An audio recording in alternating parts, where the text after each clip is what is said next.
Business taxes. Was stressing about all the time and all the money you spent on your taxes. This is my bill? Now Business Taxes is a TurboTax small business expert who does your taxes for you and offers year-round advice at no additional cost, so you can keep more money in your business. Now this is taxes. Intuit TurboTax. Get an expert now on TurboTax.com/business. Only available with TurboTax Live Full Service. Blog Talk Radio.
Hey, it's 21st of October, 2013. This is the Sackheads radio show, broadcasting live from the Sackhead silo. Are we playing Repeater tonight? Are we playing Repeater tonight?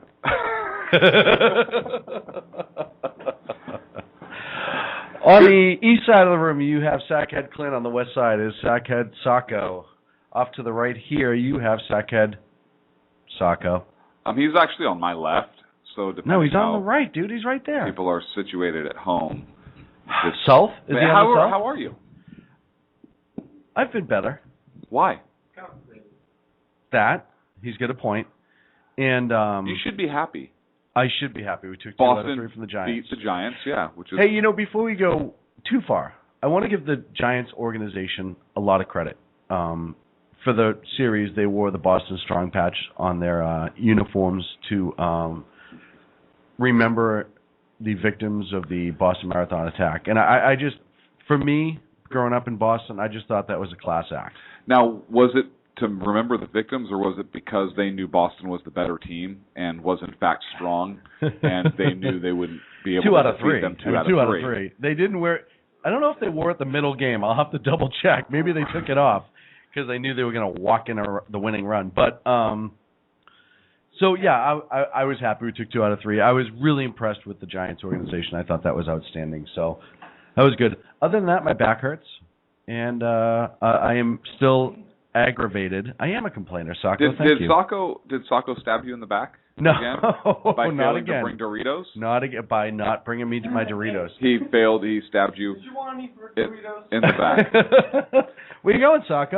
I'm gonna go get some Doritos. Hey, how can you produce this show, Sacco, if you can't even have food for us? Wireless technology. This is why we don't have guests You're going to wireless on our show. technology the Doritos to us? I would love to see that. This is why we don't have guests, Sacco, because the green room would have like wax fruit in it for the guests. They'd bite into it and they'd just be a mess. It'd look like a bachelor pad. There'd be like a milk crate turned upside down for them to sit on. Like everything a futon. Would be on cinder blocks with big planks between them. Beer bottles all over the floor. God, I miss that house. And a PlayStation. I miss that house. I do too. What was it, Jeff Fox, where they said you could have a house like that and your friends could come over and destroy the whole thing and you'd be out $200. Right. But then you grow up, you have kids, they destroy the whole thing, and you're out several thousand. Right. And they're not your friends. Right. At and all. You step on a Lego at 2 As a matter of fact, they're trying to kill you, I'm pretty sure. I'm pretty sure they are. Hey, speaking of kids, so I was in Southern California. Yeah. I had to go down to the San Diego area over the weekend. Beautiful place. And it's a very stunning. beautiful place. Signed a couple autographs. It wasn't a big deal. Anyways. Well, you are. I'm kidding. More than a couple. But... Stop being so humble. I found myself at Legoland. Now, understand, I love Legos. And no, I wasn't like the only guy there at a park with a bunch of kids running around. I'm not that weird. Okay, I am that weird, but I'm not like a pervert or a pedophile. So I was there with a group of people, and in Legoland, it's a pretty cool place, more for younger kids. But they have like some play areas inserted among the rides, and one of the play areas they had was this Duplo Park, where they have like this makeshift Duplo town for little kids to run around, and loose Lego Duplo blocks for the kids to build with. And something struck me. So as I'm watching, was it a Lego? It was not. As I'm watching the kids play, every single boy that I saw had built a gun. And got kicked out immediately, if not sooner. No. Oh. They all had a Lego gun built. All the little girls, without fail, were running around in the little houses and going up and sliding down. And some of the boys were sliding down also and running around, but they all had guns. And they were all shooting each other. Saying, I got you, no, I got you. And there's no teachers there. And now, schools are suspending kids, even young kids, right? Kids, kindergarten, first grade age, second grade age, for running around and doing this stuff, right? Or for biting their Pop Dart into the shape of a gun, or bringing a little G.I. Joe gun or a Lego gun to school. All the other ridiculous. And every boy that I saw, again, without fail, had built these Lego guns and were running around. That's how little boys play. Now, I'm pretty sure that not every little boy there was a bloodthirsty future homicidal maniac not killer at all. Trying to get out. They weren't one of the 3 kids in Oklahoma. No, I'm looking at all the parents are normal. Now, maybe I have this thought, and again, because of the way the girls were playing, boys and girls are fundamentally different. Different in how they develop, different in how they play. Mm-hmm. They're different. But then it struck me that the reason I was seeing this and I had this point of view is because I am an uneducated non-psychologist type that really didn't understand the true psyche of children or how they develop. And therefore, all of those children were doing the wrong thing because they were, in fact, raised by parents that also don't understand the proper way to raise a child and how their psyche works. And so everybody there was basically an idiot. Well, so that's what I came to the final conclusion of. And I think Legoland needs to hire some kind of teacher or psychologist to show kids how to play properly with Duplos, and so that everybody is doing the same thing. Because think about it. Why are little boys and little girls playing differently? They shouldn't be, right? I mean, that male-female is more of a state of mind. We know that, especially given the current legislation that's been passed in California. Yeah, well, gosh. Let's talk about that a little longer. Well, hang on a second. I don't Did I say all that right with now. A straight face? Yeah, I know. Right. So it Disgusting. just goes to show you how full of crap the liberal progressives are. There's a great want to make boys and girls exactly the same. John Stossel on Fox did a great thing not too long ago called Boys vs. Girls, and I like. Who won?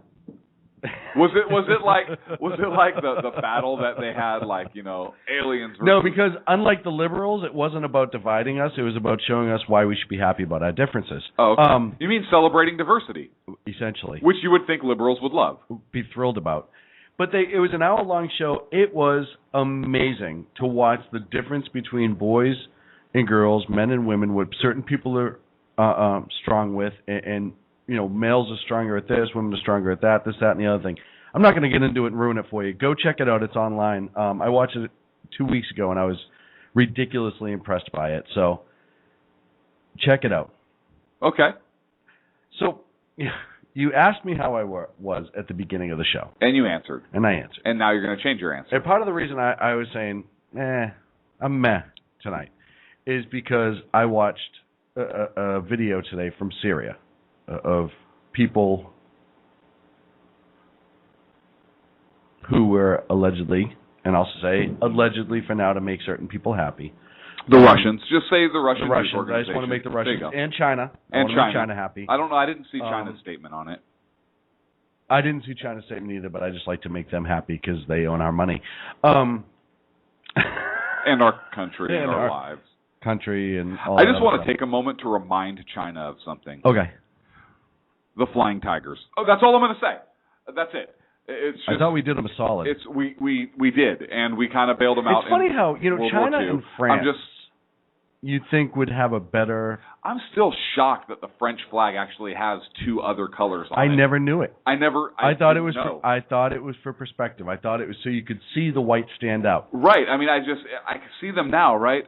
Smoking their cigarette, drinking. It's like, oh shit, here they come. Fuck it, I'm going to drink some more. I mean, right. That was actually a quote. That was a quote, I think, from Jacques Lemire. He was actually the general of the French army at the time. Right. Shit. Fuck it. What is the worst they can do? Oh, boy. It's like the Pink Panther. I thought you said your dog didn't bite. That is not my dog. But yeah, so I watched a video from there today. It infuriated me, and it threw me aside. I got in here super early today. It threw you aside? It threw me aside. Okay, I see what you did from there. What I couldn't do that again if I tried. It threw me aside from what I was trying to do, which was get a whole bunch of research done for the show. And I watched that first, which you want to talk about taking the wind out of a person's sails. Sit down and watch 5 minutes of women, children, infants suffering from a chemical attack, allegedly. You're welcome, Putin. And it infuriated me that somebody could do that to children, people in general, because I could not. And I know people on the show like to call us these crazy right-wing gun nut lunatics, blah blah blah blah blah. But I have no intent, nor could I, in cold blood, hurt another person. I prefer constitutional, freedom-loving, equality for all red-blooded American. That's just me. But I believe. Call us whatever you want. Hey, you know what? Tomato a holo. One or the other. It's right. So I started doing some research into this because, and you came in and we had a list of things that we were going to talk about, and I said, no, this drove me crazy. Yeah, you did. So I came in and I said, hey, so we talked about these things, and a little bit on Syria, and you said, no, Syria has really affected me. We need to talk about Syria. And as a matter of fact, before we're even done with the opening segment on children, I'm just going to throw it out there because I'm so twisted by it. And you said that right in pre-production, and I didn't believe you would actually do it, and you did. I did because, usually you screw it up, our pre-production right. stuff, and listen, you're throwing me completely off my game tonight. I don't know if I'm going to be able to keep up. In the interest of diversity and everyone getting their fair share, I think it's my turn. Okay. I'm going to go ahead and take my headphones off. I'm taking my ball and going home.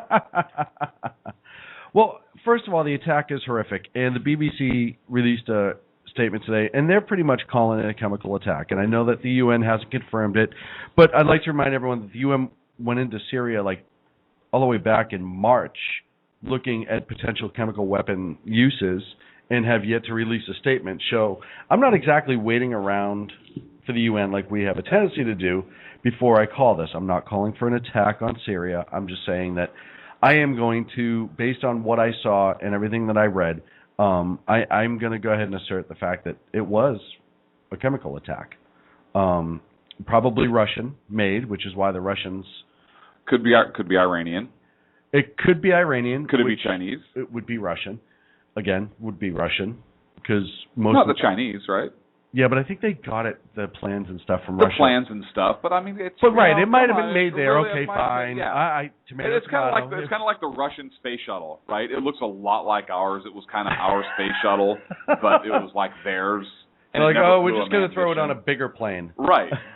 Well, the other plane would work fine. Yeah, but we're going to throw it on a bigger plane because we're Russia. Right. We're Russia. It's basically like we're going to jack up that Ford truck because our penises are small. I'm just throwing that out there. They had the pewter balls hanging off the bumper from the airplane, swinging. The truck nuts, I think they're called. Flying over. Oh, you're welcome, Russia. We have these from the 4-wheel drive store in America. Perfect. You were sent over to infiltrate America for 6 months, and all you got was truck nuts? Yep, perfect.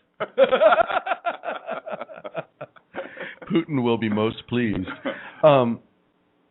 So BBC had a great article on it, and I read it top to bottom, and they just talked about doctors saying that they don't have the ability to fix these people and make them better. And it's truly heartbreaking. But they have a security correspondent, Frank Gardner, and I've read some of his stuff before, and I think he's actually a pretty good insight into things. He's been pretty accurate in the past on a lot of things. Not everything, but, you know, who is? I mean, except for us, who is? Right. I mean, I've been pretty We're accurate. right all the time. I've been pretty accurate on things, mostly looking like through crosshairs. But that's a completely different story. You're talking journalistic. Journalistic. I'm sorry. Journalistic Syria integrity. war, I got completely off base there. I thought you were talking about something. And he wrote a little analysis on the attack, and he said two things stand out immediately in this reported attack. Firstly, the timing is odd, bordering on suspicion. Why would the Assad government, which has recently been retaking ground from the rebels, carry out a chemical attack while UN inspectors are in the country? Because it's a big middle finger to them. Especially the UN inspectors. I think it says to the rebels, we're not afraid to do it even if they're right there. Right. And I actually think the timing on that makes sense. I do too. I really do, because you have the inspectors there. We're going to do it. Here's the big middle finger to the world. And I think Assad's troops kind of have the upper hand right now. Well, if I'm not it goes mistaken. back and forth. It does, but right now they have the upper hand in Damascus. Right now the surge, I think their troops are surging. Or starting to push back. So why not? It's kind of like chess, right? When your opponent has like just a couple pawns and the king left, and you're starting to surge, and you could do a three-way jump, right? And you throw everything you have at them, right? Yeah. Okay. I think that's what he's doing. I think okay. I thought you were going to go further with that. I gave you all the time in the world. No. Look, I think I'm with you. They're starting to get the other hand. You have the inspectors there.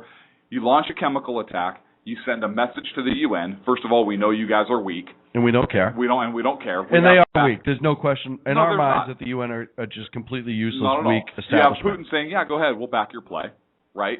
And well, yeah, go ahead. We'll set them off. And, whatever. And now you have the chemical attack.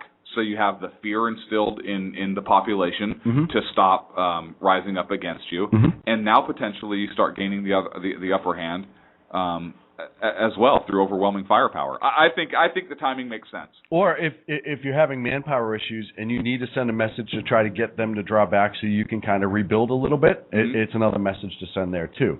Nobody really knows, except for Putin and Russia. Nobody really knows what Assad's numbers are.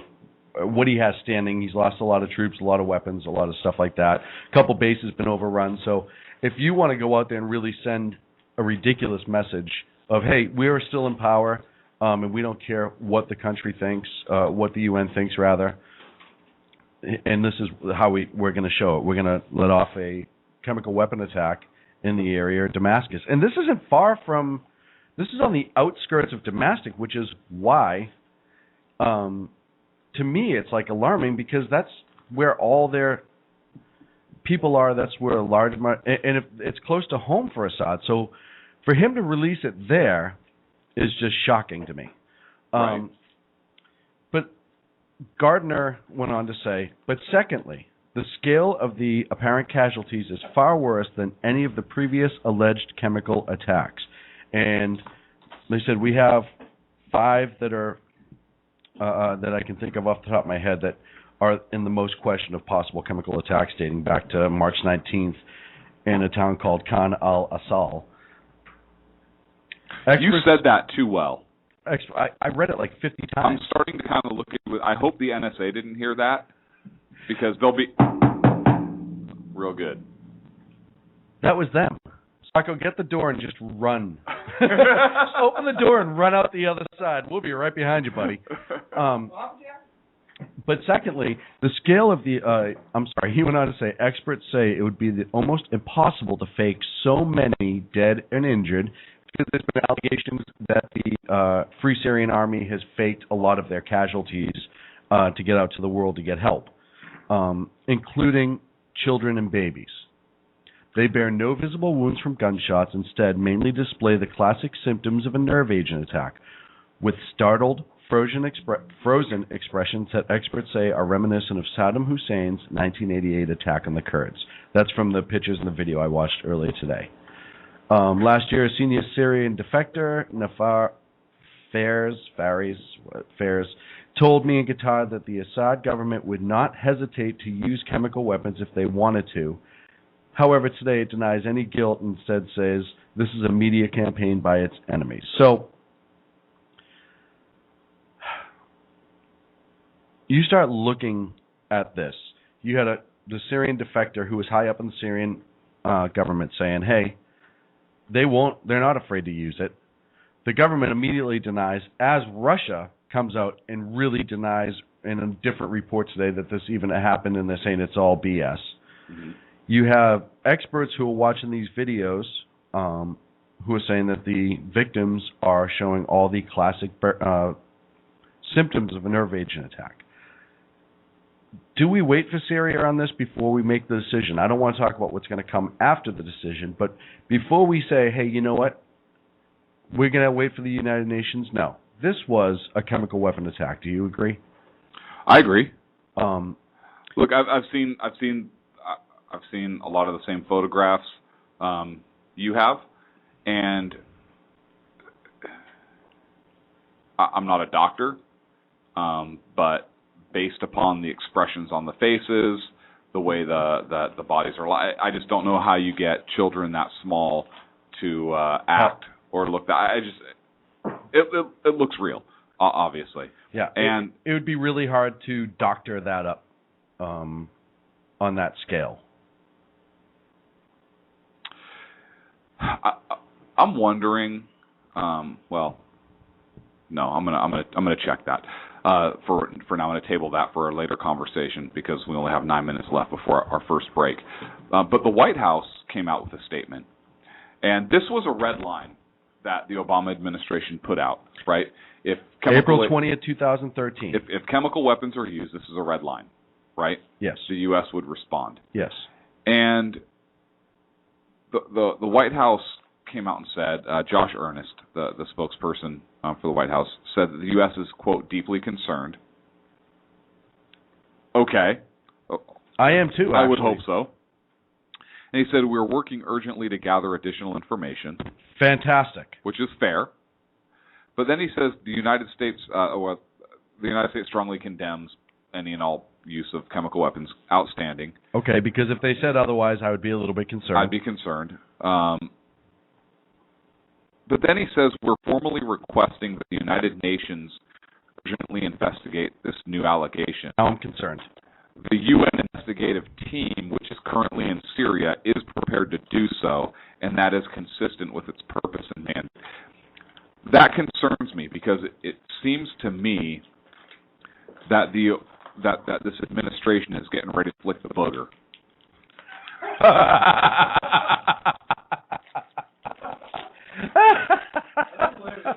Right? That might have been one of your best analogies yet. It's why would we count solely on a UN investigation into this?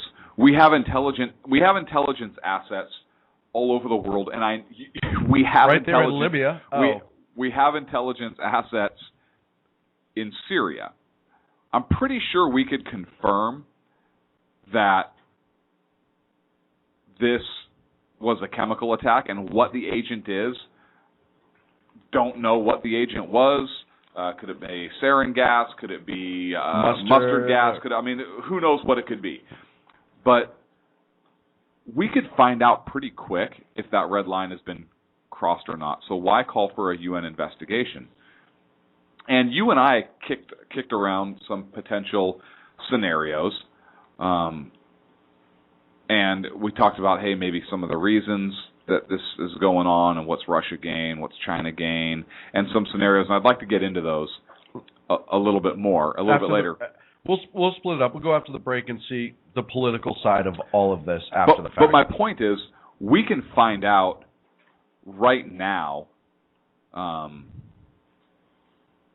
what that agent was, or at least if chemical agents was, and who let those agents off. Right. what if it was Russian troops? Right. How long until we find Russian troops on the battlefield? Yeah, well, and they've done it before. Vietnam, Right. They were flying the Vietnamese marked MiGs against our boys. What about Iranian troops? Absolutely. Against, right? What Iran has, and correct me if I'm wrong, I'm sure if Rooster's listening he will. I think Iran has the 9th largest military in terms of manpower in the world, and Syria has the 15th, something like that. Although I don't know what their numbers are currently with the fighting that's been going on and so forth. So how long until we find Iranian troops and perhaps Russian troops, or at least Russian trainers, right? Like you indicated, they flew the MiGs against us in Vietnam and so forth. And then what's that going to mean? And we can talk about that. You and I discussed it pre-production when we figured out we were going to scrap most of the show that we'd planned all week for and kind of talk about this off the cuff. Off the cuff. I love how this was off the cuff. Well, this just broke today. I know. It's not like we've had a lot of time, right? No, and that's we haven't had a lot of time, and so that's why we jumped into it early because we had a whole bunch of stuff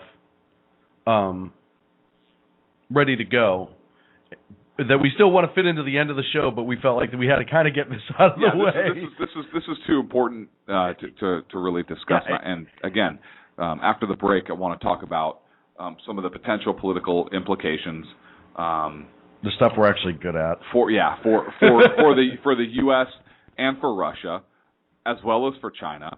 And the international community. And some potential scenarios of how this potentially could go, especially now, and also perhaps some of the best U.S. strategies in our opinion. Now we're lay people, folks. We don't really know anything.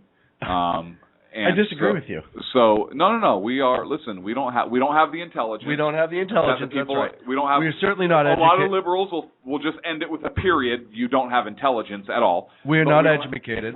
But we don't have the same intelligence that our leaders are getting and so forth. But we're not complete idiots. I mean, we're buffoons, but we're not complete idiots. So we want to take a look at perhaps, in our opinion, what the U.S. policy should be. Well, the simple fact is a lot of times people throw up a lot of smoke screens and distractions and stay away from the actual easily articulable facts. Mm-hmm. And that's something that we avoid doing on the show on a regular basis. But in this case, we're going to have to get into some speculation. Absolutely. And I mean, we have to. So we're up against a break. Already? I know. When we come back, let's talk about some potential end games for the U.S. as well as for Russia and China, and what each stands to gain and what potentially is at stake in the region. Stockheads Radio, back in a few.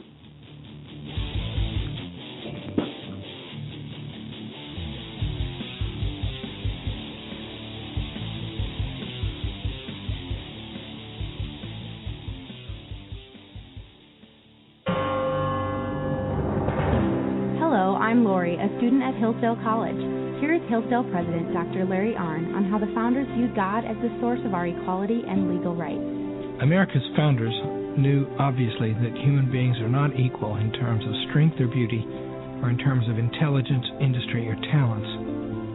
They understood that because of such differences in talents and things like that, some people will be wealthier than others. But human beings are equal, the founders believe, in their possession of natural rights, such as the rights to life, liberty, and property. Today, many Americans reject this equality of rights in order to pursue equality of condition through redistribution, or spreading the wealth around, to use a famous formulation. This is destructive of liberty as the founders understood it. This Constitution Minute was brought to you by Hillsdale College. To join the national conversation on the Constitution, go to constitutionminute.org.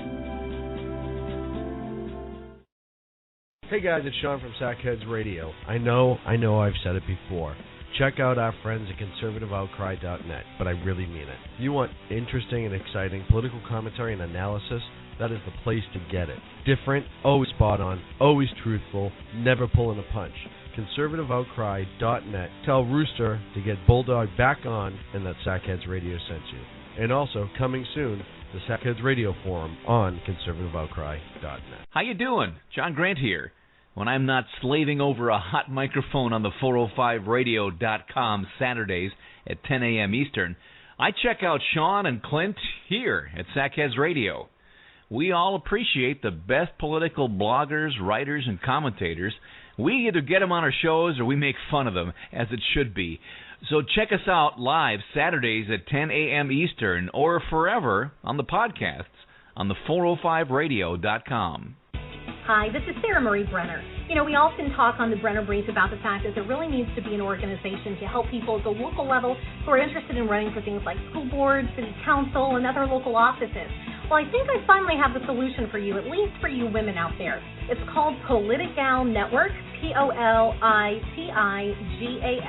Network.com. Their website's going to be launching mid-August, but they're already on Twitter at PolitigalUSA. I encourage you to follow them and become a member. Their goal is to be the #1 resource for conservative women. So if you love freedom, liberty, the United States of America, and politics, check out PolitigalNetwork.com or Twitter at PolitigalUSA.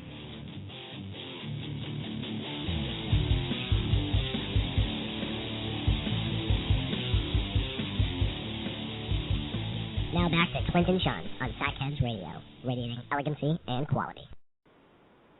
And we're back here for the second half, part 2 of 4 of the Sackheads Radio Show tonight.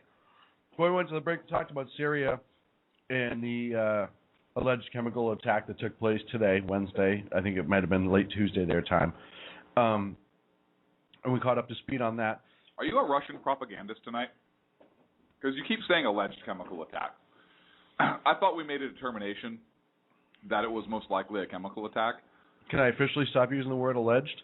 I believe so, but unless all you right, want those to continue, bastards gas their own people. If you're going to continue to be a puppet for for Vlad the Impaler. So now we're going to talk about the political ramifications, and first let's look at Russia. We have to look at potential end games.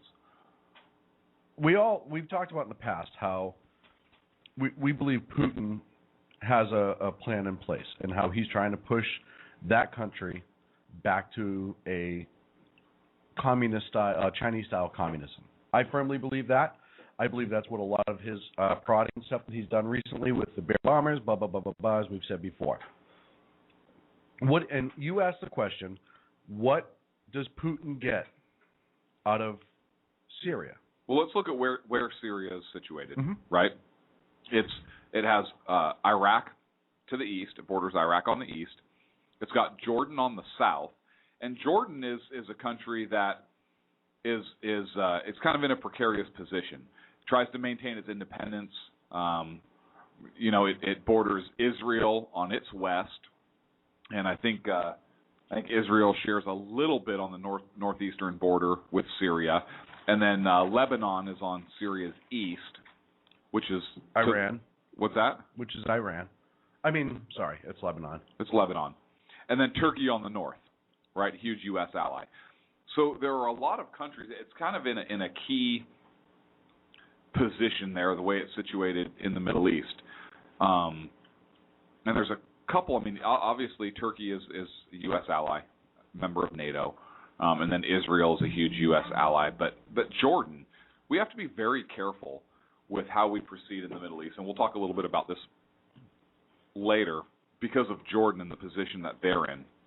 They're trying to maintain independence, but they're under a fair amount of pressure right now. And I don't know how much the U.S. is really helping them out or giving them any reason really we'll talk about Jordan a little bit later if we have time. But so that's kind of where Syria is situated. So what's the end game? What does Russia gain? What does the United States gain? And that's kind of what we want to talk about a little bit right now, because there are a lot of different theories. And look, let's face it, one reason why Americans or some Americans may have difficulty sitting back is because Americans don't just sit back while people are being killed, right? Americans, for the most part, we feel like we have to do something.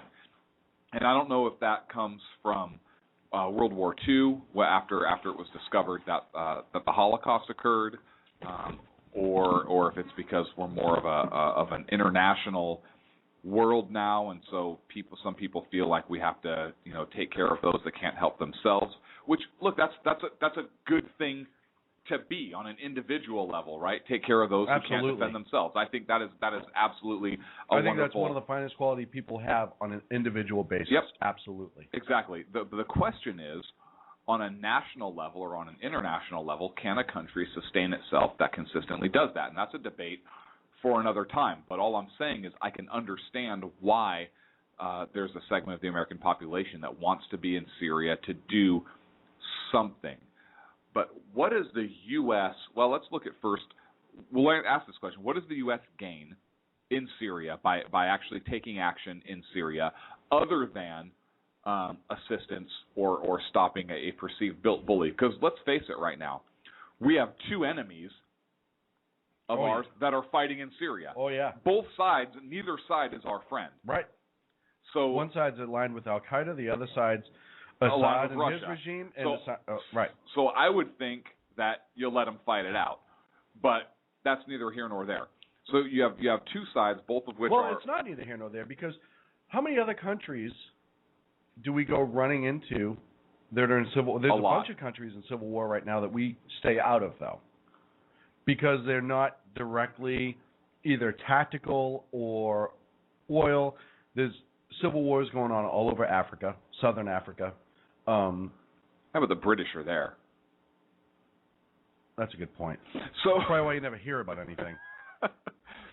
So, go blimey. What does Russia gain? Russia gains a lot. Russia gains a lot. And look, I think, and I don't know that Russia wants to pull us into World War III. I don't believe that Putin wants a World War III. I think that Syria has the potential, depending on how things play out, to ignite a World War III scenario. I really do. Unfortunately, I agree. And here's how I potentially see it going. And this is just how I view it, potentially as going down. But you have the U.S. now that takes action against the Assad regime, independent of the UN, because it's a red line, and we kind of now have to back our play or look like a coward. I don't think Obama's going to back it up. I think he's going to hide behind the UN, and once again, the U.S. is a paper tiger. That's another story. So I think if the From U.S. flying goes tigers to paper tigers, if the UN goes in, or if the U.S. goes in and we take military action in Syria, I think you're going to see Russian troops on the ground. Oh, yeah. I think you're going to see Iranian troops on the ground out in the open. Okay. Now you're going to have Great Britain pulled in. You're going to have Israel pulled in, which now you have Middle Eastern countries are going to have to make a choice, most notably Jordan. And what's going to happen with Egypt. Since Obama was so pro-Arab Spring, good job. Thanks for getting rid of our huge ally in the region. Yeah. And then you have China, right? Now, the thing about China, I don't think China wants to see a military victory over the U.S., but we'll get into potential what I believe China's looking at here in a moment. And then you have the U.S. If the U.S. activates NATO, boom, you have a potential. Canada would send their one little kayak, Snowbirds, and the Snowbird team for a show, and their Cessna. So what? Or all of our F-15s that we gave them, or there's a bunch of other things, but that's not the point. Right. And then Mexico will send Los Cetos. But that's all their special forces guys anyways, right? Anytime I think about the Mexican military, all I could think of is the old Zorro black and white TV shows. Right. Whenever the Mexican army showed up and they all looked like had different uniforms and just like running into each other like Keystone Cop like. So anytime you mention the Mexican military, that's all I picture in my head. That's pretty much me in a nutshell. That's how I see one potential World War III scenario playing out. Now Hopefully, it wouldn't go nuclear. It would stay conventional. But that's one scenario I see playing out. But by drawing the U.S. into that fight and into that, look, I think that if the U.S. were to have to fight the Syrian army, which, like I said, I believe is the 15th largest in the world, the Iranian army, which I believe is the 9th. Again, I could be wrong on these numbers. I haven't checked them recently. And the Russian army, that would be the biggest, the largest concentration of power we've fought against since World War II, when we fought against the Japanese, the Germans, and the Italians. Which, the Italians, really? I don't think Hitler even took them seriously. No, he didn't, actually. He thought Mussolini was a moron. And he was. So, what would that do to the U.S. dollar? That war would have the strong possibility of collapsing the U.S. dollar. It would absolutely collapse the petrodollar, right? You already have Iran that says, yeah, we're not accepting the U.S. dollar for payment on oil anymore. They say that. Yeah, they say a lot of things. They say sure, that. if I walked up with $2 billion in cash, was like, hey, can I get some oil? So what does like, Russia gain? Russia gains for really very little risk, right? Because Russia hasn't said there's a red line there. No. For very little risk, the Russians and the Chinese get to prop up the Assad regime, get to keep a regime that's friendly to them. Even if the rebels win, there's probably not a scenario in there where a friendly government to the United States props up, so they still maintain influence in that region, and they have the economic collapse of the United States. Again, I don't believe they want a full military collapse of the United States. You don't need that. But one you would need happen economic collapse. vis-a-vis the other. And you already have our economic situation here with our debt and so forth is not great, right? We're already monetizing our debt. We're already printing more money or digitizing more money. So if we were to have to engage in this war and spend more U.S. blood and treasure, I think we could see an economic collapse. Absolute, total economic collapse. Now, China has to be careful because our economies are tied very closely together. Now, China is getting oil from the region, from the Middle Eastern region. So what's the U.S. gain? Well, the U.S. gains influence and control of those oil exports, and maybe Russia and China. Russia can manufacture its own oil, but maybe Russia and China are worried about the U.S. blocking oil exports to China. I think that's a concern of theirs, and obviously the U.S. is concerned about our ability to get oil back here to the United States. That's weird. If we were actually to explore our own resources, we wouldn't have to worry about this. That's a whole other conversation. But that'll bring us into the U.S. political side of this when we finally get to that point, because that's like you said, that's going to be a key play into what goes on too. Sacco has something.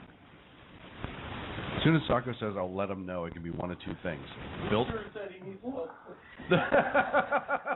Either the building's on fire or somebody we know is on hold. It was the second of the two. Right.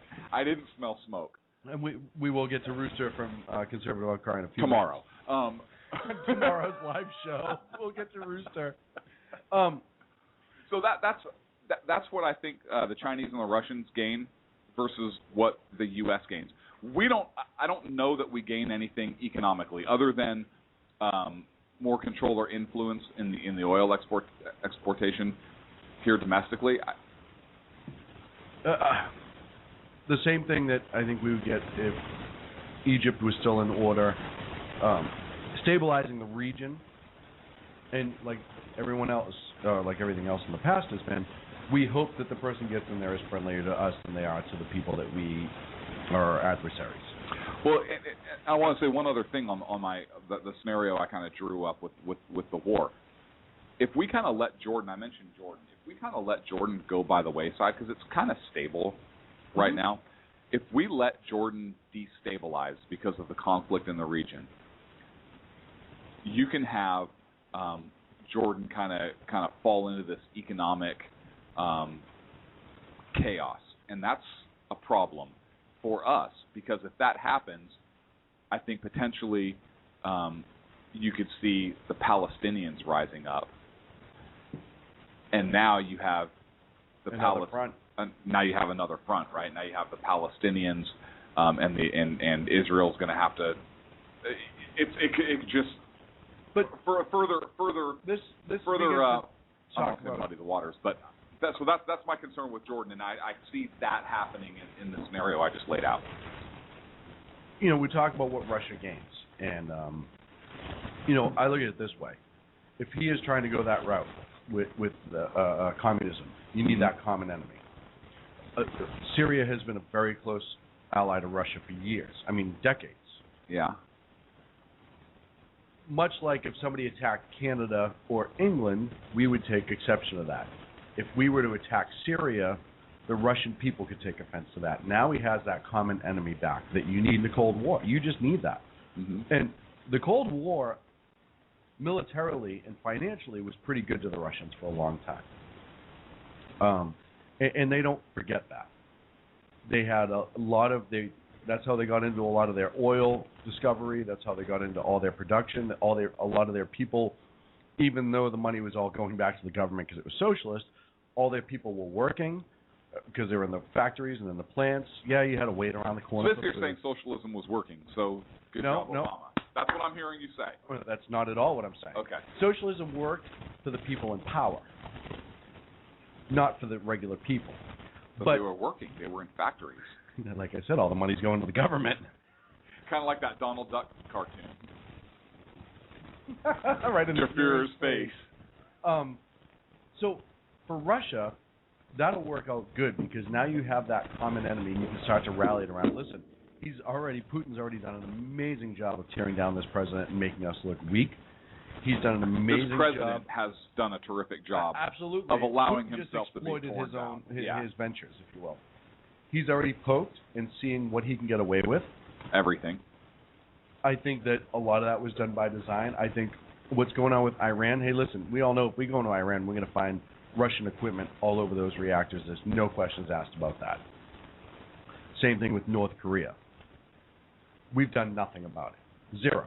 Nothing at all. Even though both of them were... Are you saying that we drew a red line and we've let it pass and did nothing about it? Okay. So, to me, this is Putin supporting Assad and stepping it up a little bit. All right, let's start throwing our military in there now, assisting you, but it's our military, and see what their reaction is going to be.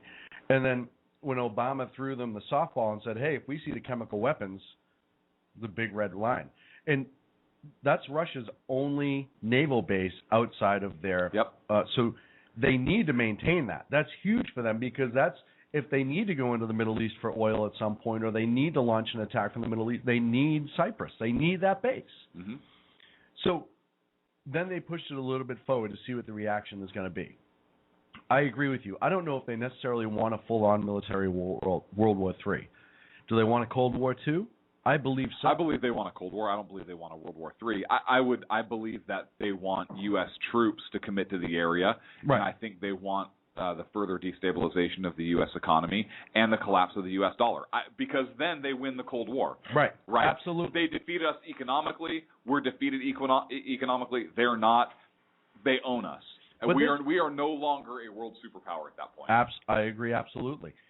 But this also, if we do get involved militarily, mm-hmm. and we do end up dealing with Russian soldiers while we're there for some reason or another, and they're successful because, let's face it, they can gas our troops over there and blame Assad and still be able to smack us in the face. And if they lose Syria all the way around, they can blame Assad. So they already have their straw man, if you will. It's his way of testing this president's response. Here's why I don't think the U.S. would win in Syria. I don't think they would either. Because we would be going in there without a clearly defined goal, just like Vietnam and just like Iraq. I agree. We haven't learned our lesson. But with the elections coming up and them needing us win militarily, because They can say whatever they want about Afghanistan. It wasn't their war. He's been weak. What's one of the president's biggest job is foreign policy. That's his only job. Walking the dog is up there somewhere. Right. Golf, I'm sure. Obviously, has golf to be in and there. looking like a badass playing basketball in his mind. Only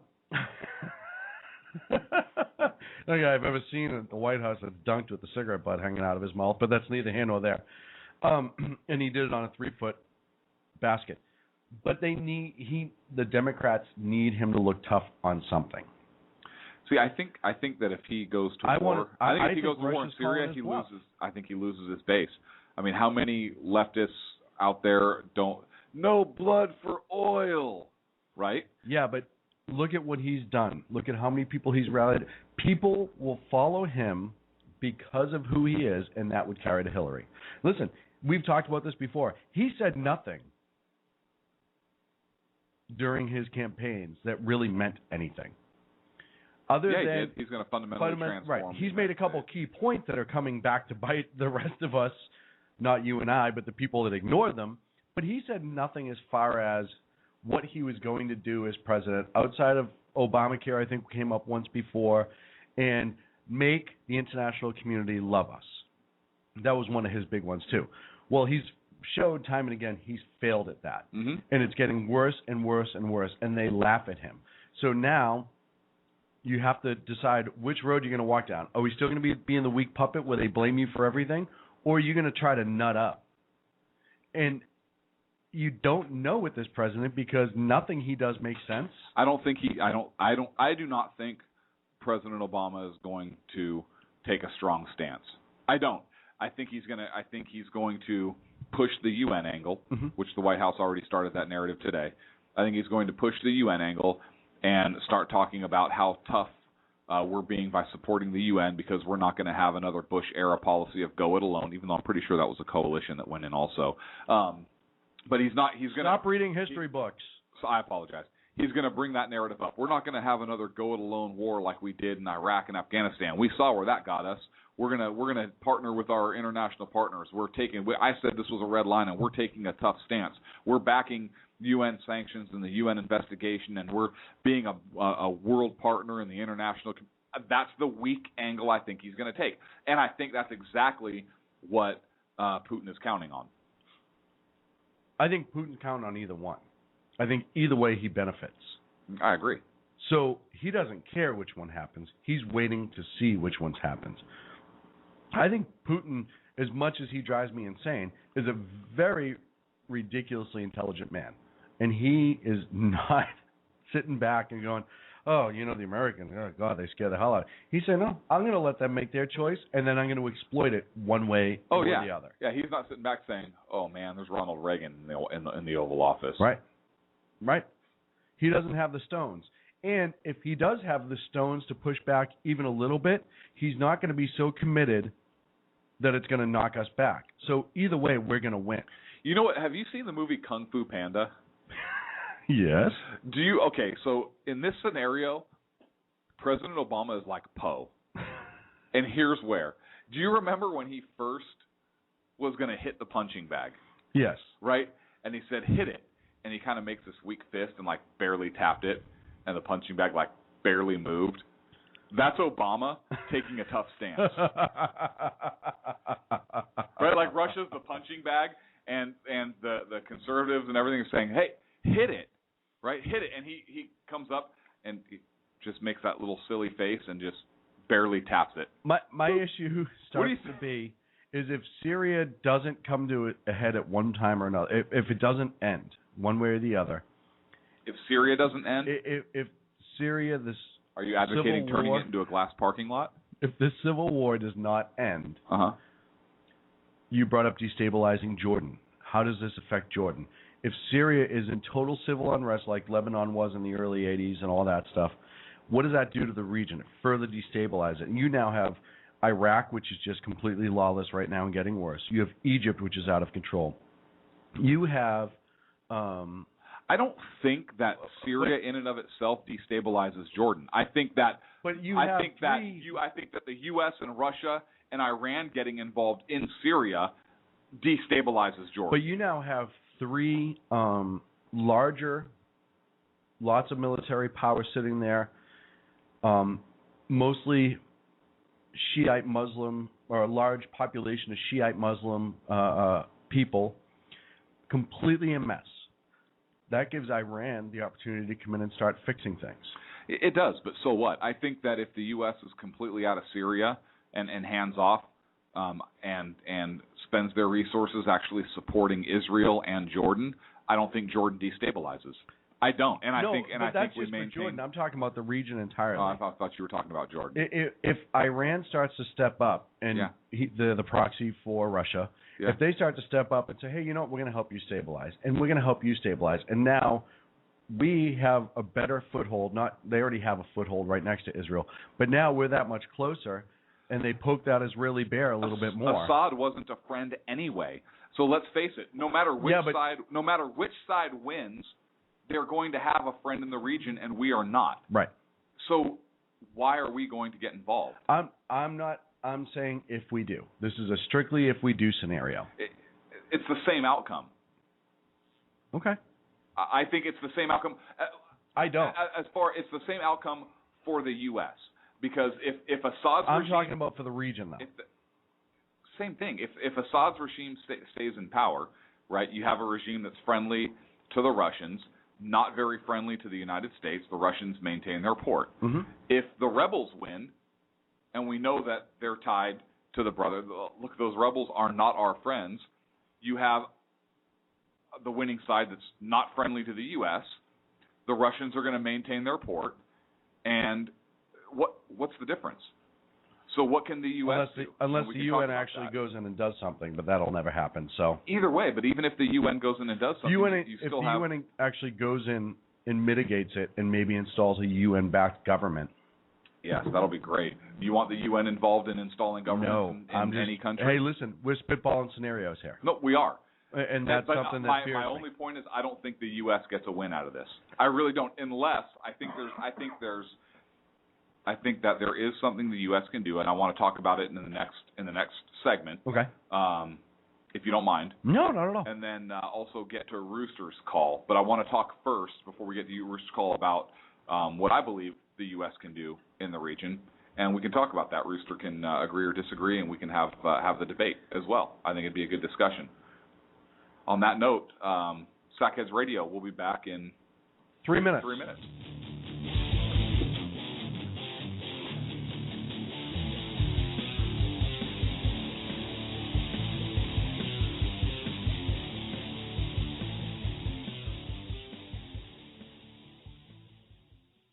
Hey, if you care about what's going on in the world, you cannot afford to miss my show. Hi, this is Andrea Kay, your host of The Andrea Kay Show. It's not always about the money. Okay, it is always about the money, but it's also about politics, pop culture, and you. The only thing street about this show is the smarts.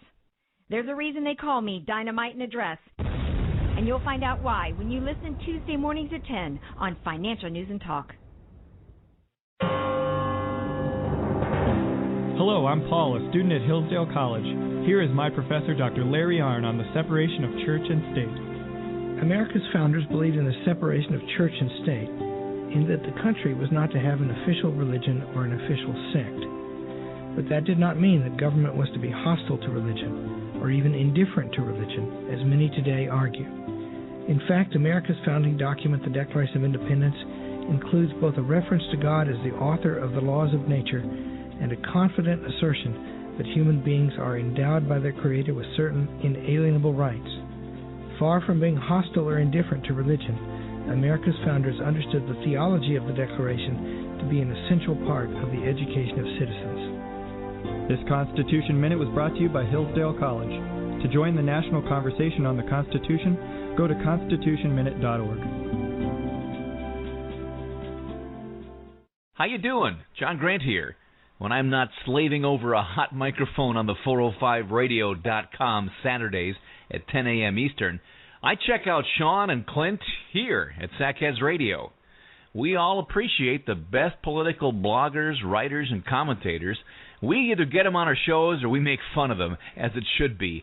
So check us out live Saturdays at 10 a.m. Eastern or forever on the podcasts on the 405radio.com. 3, 2, 1. Hey, this is Sackhead Clint. I want to take this opportunity to thank all the wingnut leaders throughout the world to give our men and women of the armed forces a job, as well as all the anarchists, terrorists, and Occupy folks that give our men and women in uniform on the home front, firefighters, law enforcement personnel, and first responders, job security here in the States as well. So thank all you wingnuts out there. This is Sackhead Clint saying have a good day.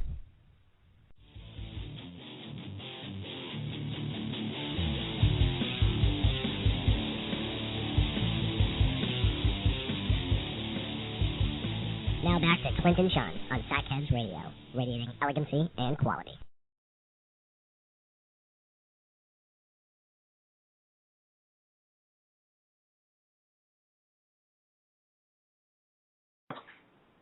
Hey, and we're back. Welcome back to the Sackhead Radio I told you Show. We'd come back. I am Sackhead Clint. I am Sackhead Sean. And we are discussing Syria tonight. A little bit more serious tone for us. We were just outside, and I said, you know what? This show isn't fun. This show is not fun. I really don't like this. So I'm going to tell a knock-knock joke.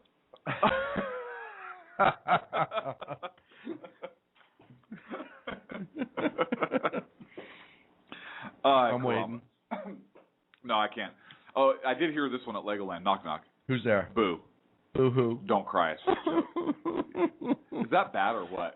It was hilarious when a 2-year-old says it. When an old guy like me says it. Well, the Not problem so is when an old guy like you said it, and you're talking to the tax collector, I think that's when it's...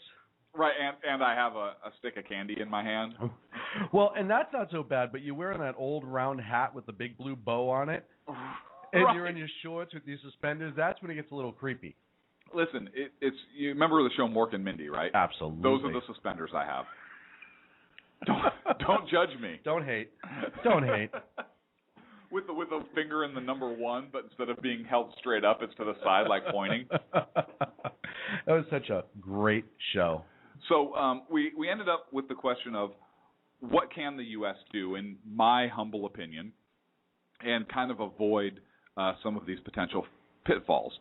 And look, we talked, and this is kind of where we tie it together. I talked earlier about the U.S. needing to do something, right, from a humanitarian standpoint. We have to stand up for those that are weaker on an individual level. We feel that that's an outstanding asset to have in an individual. However, the U.S., typically our population, our citizens, can't stand by while innocent people are being slaughtered. We don't stand by very well. So what can we do?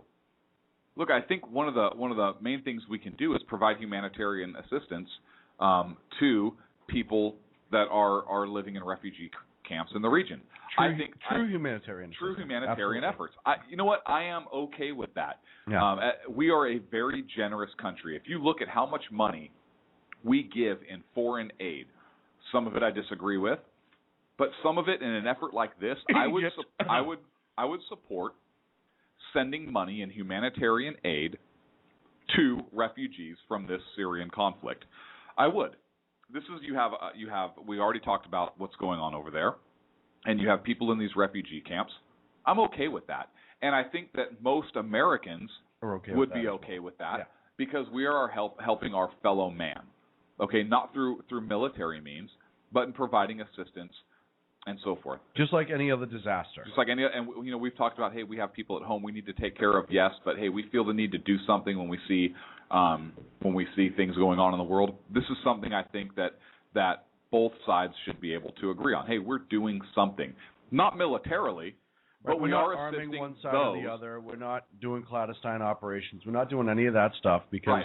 I mean, it's not like you have a ass. group of people coming in saying, hey, we want a true constitutional republic. No, we want communism. Different scenario maybe, right? But that's not what we have here. So I think that... And I think you would get a much better response from the international community. I think that I don't give a shit about the international community. No, but those who maybe we disagree on... Which is everybody. I think we pissed off everybody. But I think for us, it would show intelligence, good thought, maybe regain some of the faith that our true allies have lost in us because we've thrown them to the side. Yeah. And I think that would be good. But more importantly, there are people there who really need it right now. There are those refugees that truly and truly need it. They do, and a lot of those refugees, if I'm not mistaken, are going to Jordan. Yeah. Jordan is a poor country. Okay, so it's only a matter of time before they start running short on their natural resources and their water and so forth.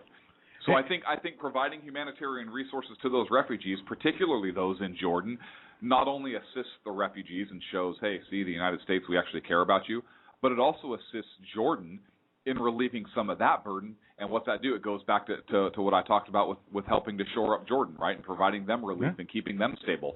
So I think that humanitarian effort does that as well. It assists Jordan, obviously. It assists the refugees also. It also assists Turkey, who's another ally, because they're getting a lot of refugees from this as well. Yeah. So that would be good for us.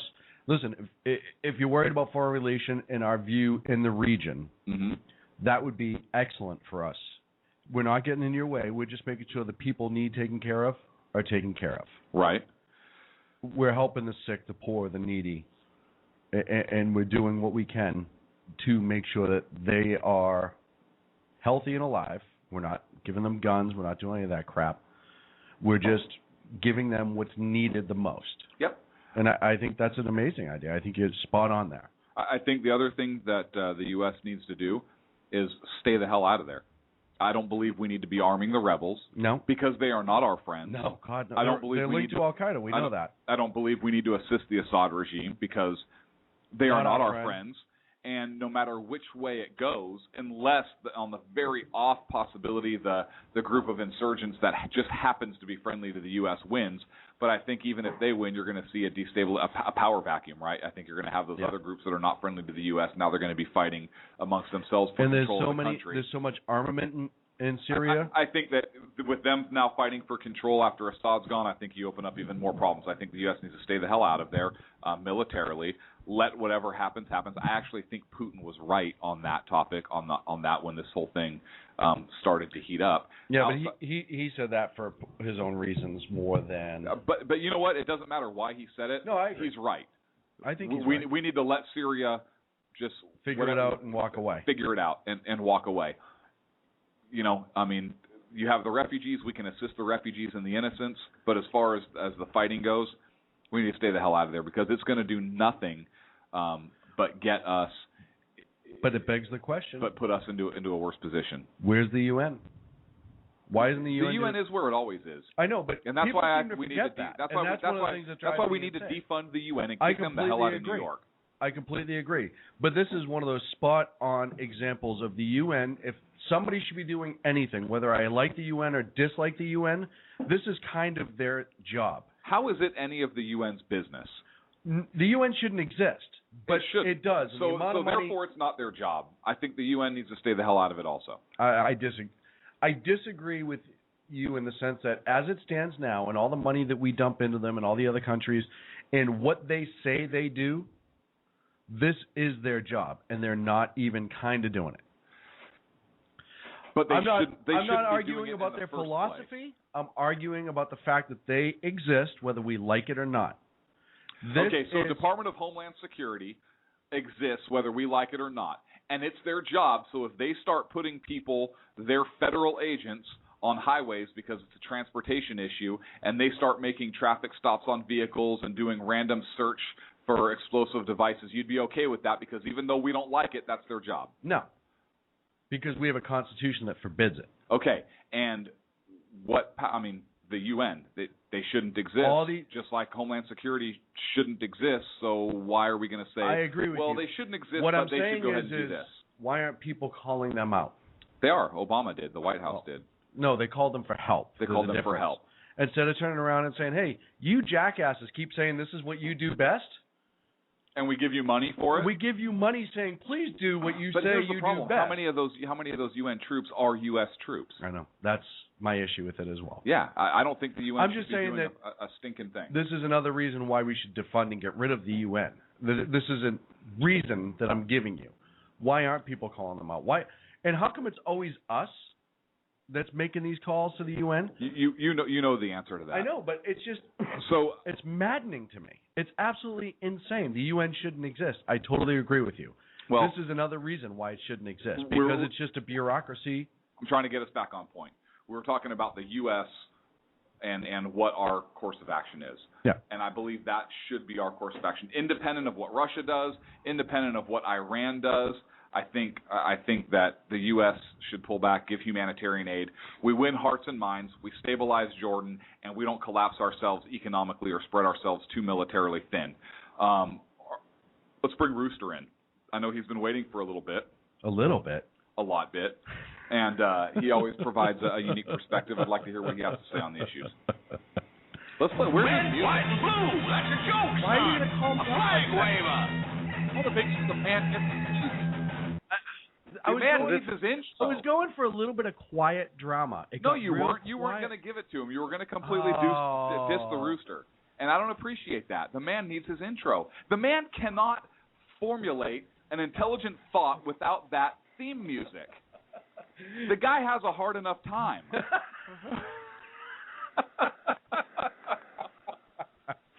Rooster, I'm defending you.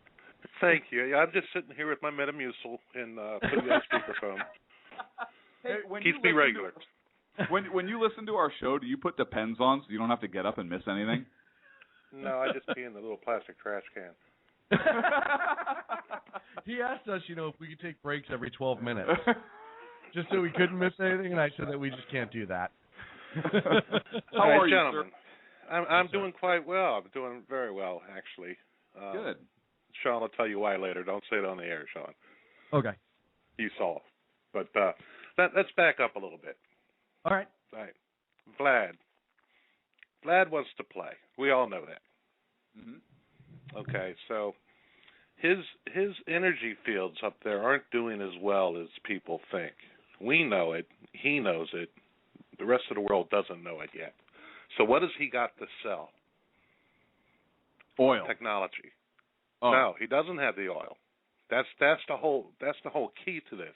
He doesn't have the oil that people think he has. They're not doing that well. They're not doing which well? The oil well? Oil-wise, yeah. Okay. So what he has is he can make, just for shits and giggles, why don't we take the eastern border of Iraq and just remove it and put an N where the Q is? Okay. And just make that one big Iran. Okay. Okay, so Russia wants to play. I had to write that down. They want to become a player again. Iran wants to play. We already know that. Wait, the new formed Iran, or yes. the Iran that's drawn now? Like not now, like now, but like now the way you made it. No, the way I just made it. Okay. Okay. China, they're off to the east. They're going to sit back and watch. They don't really care how this plays out. So Iran wants to play, but we're not letting Iran play right now. I think China they cares have no because money. They need oil. Well, no, I understand. Russia wants to play, and they don't have as much oil as people think, but they've got technology, and they can give the technology away. Syria is just a loss leader. They don't give a shit about Syria. Yep. Okay. So, and you got Egypt over there. They're doing their thing, and that's going to end up bad. We know that. But the key to this is the 3 years. Russia's got 3 years to make their play. Okay. The Keystone Pipeline. The Keystone Pipeline is going to get built. We are going to become more energy independent. We've got more oil over there. Everybody knows that now there's estimates that we have more oil than Saudi Arabia. Iran wants to look south. Iraq, you've got Jordan sitting there. You've got Yemen already down there. I think the key to the whole situation is Saudi Arabia. And I think that's where Iran's looking. They want to go south. They want to become a player in the region. Especially since Russia, Saudi Arabia, that CEO put out that memo saying that with the U.S. oil reserves, Saudi Arabia is in trouble potentially with their exports if we exploit our resources like we can. Right. So I think you're absolutely right in saying that there's something building there potentially. Russia, on the other hand, they don't care down there because they're going to play with Iran, and because Russia is the only one that can make Iran a player, because Russia has the weaponry and technology to give to Iran. So while Iran is looking south into Saudi Arabia and Jordan and Yemen and all of that, Russia, I don't think they go east. I mean, I don't think they go west over what's up there? The African American Sea? No. Washington, D.C.? The Black Sea. I don't think they want to go back into Romania and Bulgaria, but I think they'd probably want to pick up Kazakhstan and Turkmenistan and Uzbekistan, a couple more of those stands over there. Think they want to reform the USSR? Right. Okay. While Iran does their play down south. I don't really think it's a money game with the U.S. China's worried about the Keystone Pipeline because they're not going to get oil from the Keystone Pipeline. It's going to come to us. This is Russia's play to just become relevant again. And you don't this think is Iran's. They collapse economically? Oh, I think they'd love it. But I don't think they could do it right now. If we sent troops over there, they absolutely could. Well, I would send troops over there, but that's not where I'd send them. I wouldn't put them in Syria. Where would you put them? I'd put them in Saudi Arabia. I'd put them in Kuwait. I'd call our friends at the United Arab Emirates, put a couple things there, and say, "Okay, you guys, you do your thing. We're going to put a carrier force in the Red Sea. We'll put one in the Persian Gulf, and we'll put one right off of Cyprus. And you guys play. We'll just sit here. But here's the red line, and the red line is going to be Saudi Arabia and Kuwait. You're not coming south." Yeah. Red lines don't mean anything to this administration, though. And that's why all of this is happening now. Exactly. Absolutely. And we talked about could the U.S. Economy or the dollar specifically collapse, and I think it could if we put troops in Syria and expand ourselves into a war. Because with that the Chinese, the Russians, or the Syrians, the Russians, and the Iranians, again, we would face the greatest military power that we've faced since World War II, and I think our dollar would absolutely collapse, and I think China and Russia would absolutely love that. So I think our play is. I don't think China would out of there. Well, I think we're so. But they would buy intertwined. more. They would buy more of our debt at a cheaper rate, and I think they would absolutely be okay with that. They would. Well, they would remember own more though of us for less investment. Remember that FDR didn't bring us out of the Great Depression. It was he World didn't. War II that did. Well, but look what World War II did to the dollar.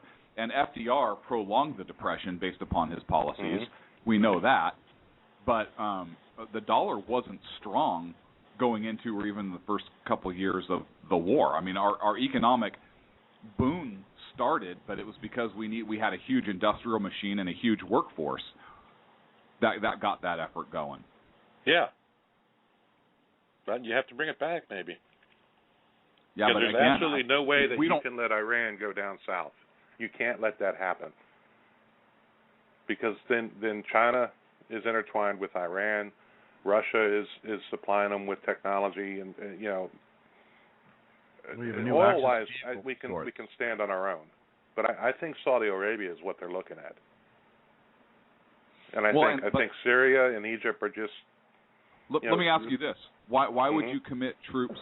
And I'm not necessarily disagreeing with you, but I just want to ask a question of you and see how you answer this. Why would you send troops to Saudi Arabia when, if the U.S. is potentially going to become or has the potential to become energy independent, and we are no longer going to need to be a customer of theirs in 10 to 14 years? Why would Saudi Arabia want our defense when they are going to be looking for new markets? Why would they not welcome? Because there's people that the Iranians or the Russians.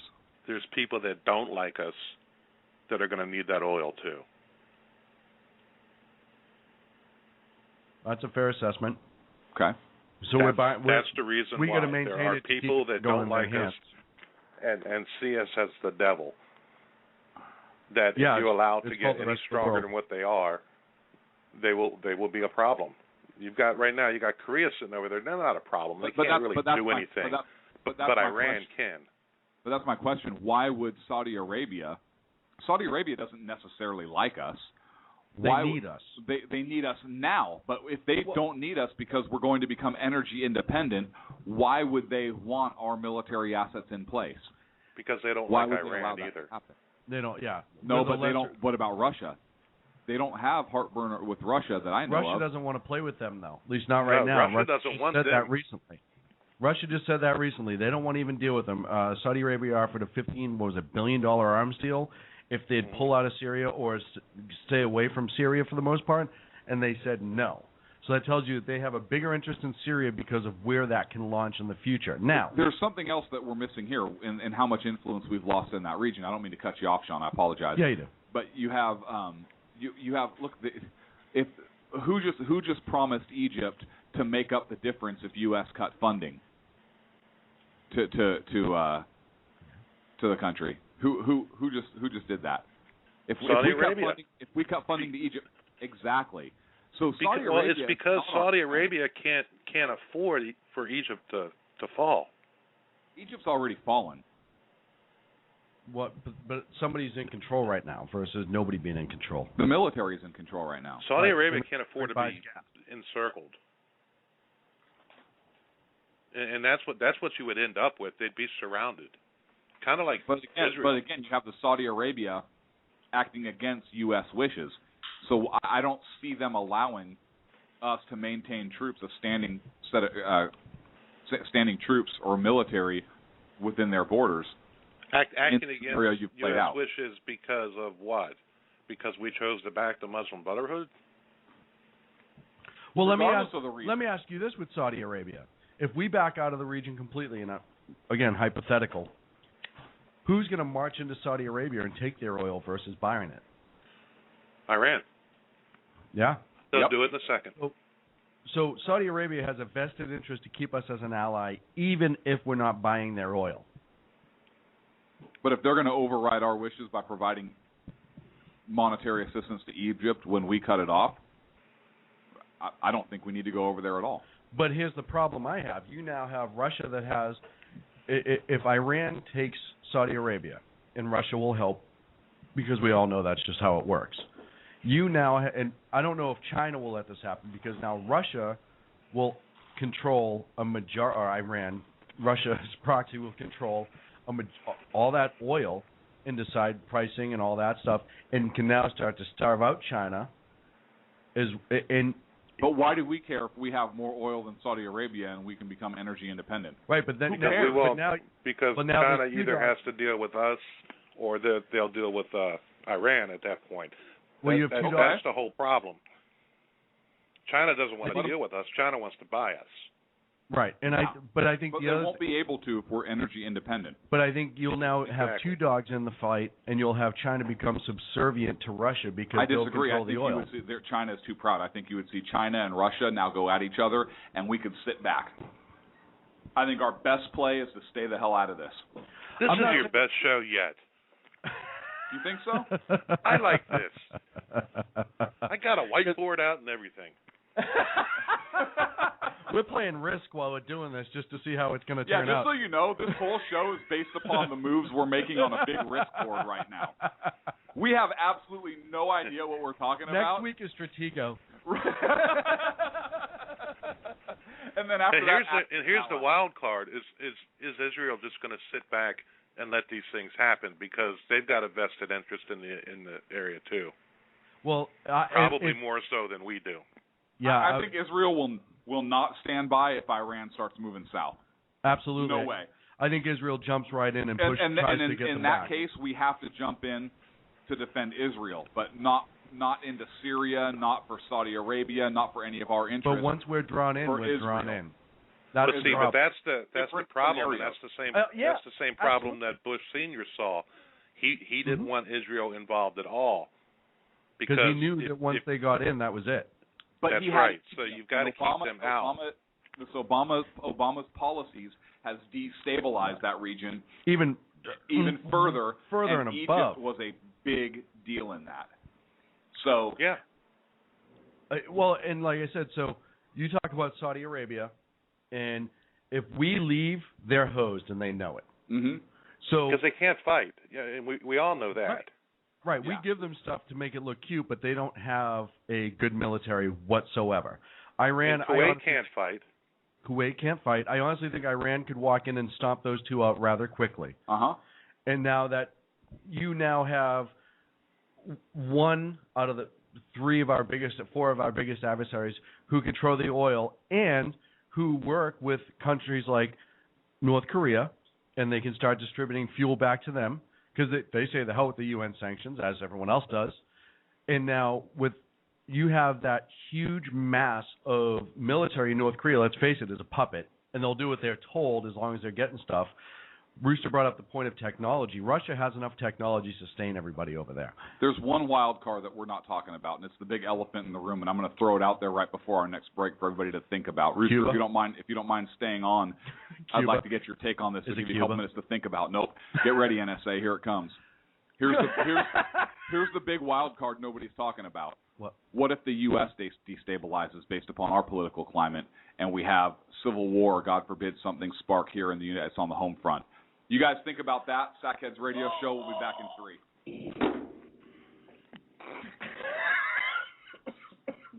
I could.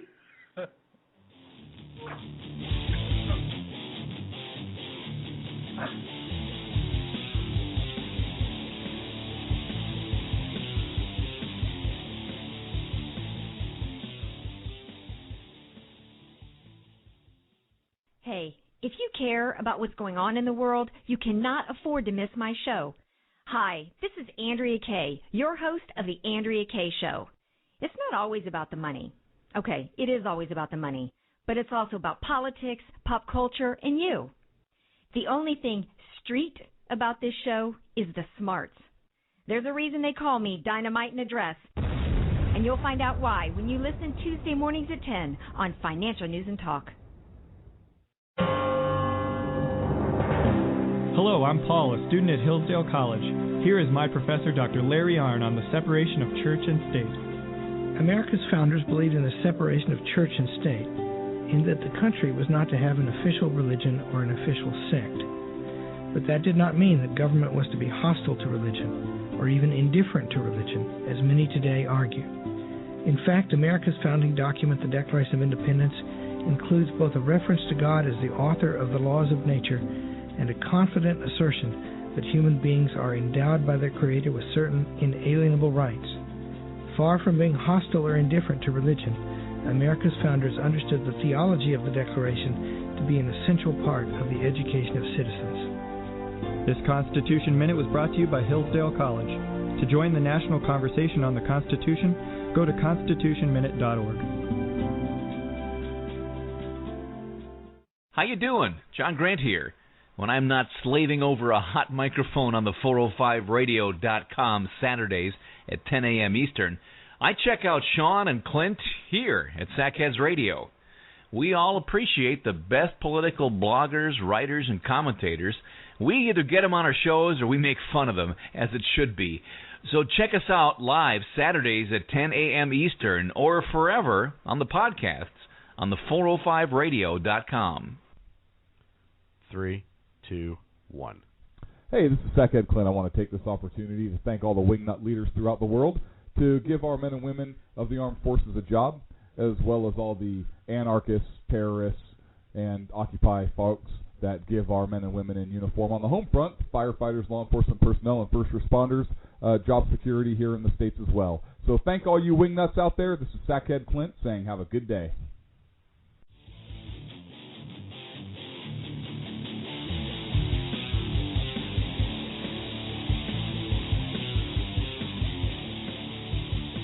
Now back to Clint and Sean on Sackheads Radio, radiating elegancy and quality.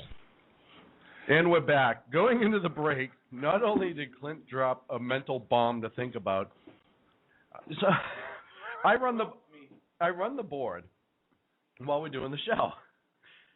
We get everything set up, and I'm about to hit the button for the commercial going into the break. But not only does Clint drop the bomb about the U.S. destabilization, but the accent, if you will, on the syllable, is he takes his headphones off and throws it like he just won a conversation. Like it was almost like a middle finger to me, and I completely lost it. I was trying so hard not to laugh. We have to start videotaping the show, man, because that was the funniest thing. And it's for effect. For my effect only. Right. Because nobody else can see it. And even Sacco looked at you like you were a jackass. He's like, dude, that's the sound equipment. Stop that. I heard it. See? It's an exclamation point. It's kind of like nobody could see me go for like a mind blow, so that's kind of how I have to do it. Well, what I do you knew think something about that, happened Rooster? because the room burst in laughter. Listen, my comedy is not only oral. Don't take that the wrong way. But it's also but it's visual also. And so your question was if Rooster takes to the Appalachians. So if I move my base operations to the Appalachians and you see Wolverines written all over the place. Yes. Yes. So my thesis is this. NSA, listen closely, because I'm not advocating this. However, let's play the scenario out like the military has and trained for. So you see the U.S. destabilizes. You see politically there's a movement that thinks that the government has trampled its rights. There's a new movement for freedom. Armed civil war erupts for whatever reason, and the U.S. is now thrown into this.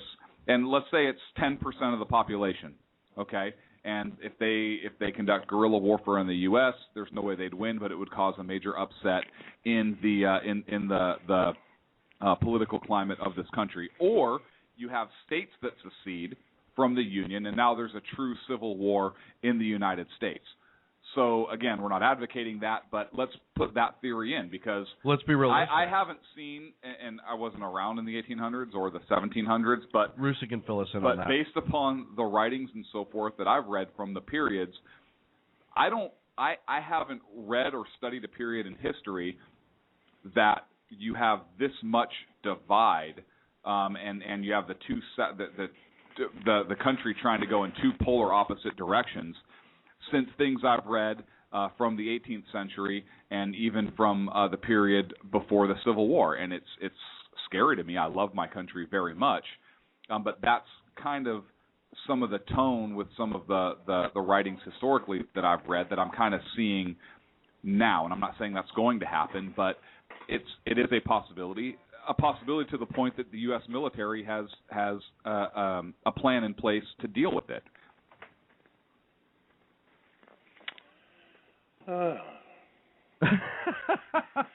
You just made Rooster sigh. I know. No, I mean, all the good stuff are in those states in between the two big blue states. So I'm not real worried about that. So let's say we secede.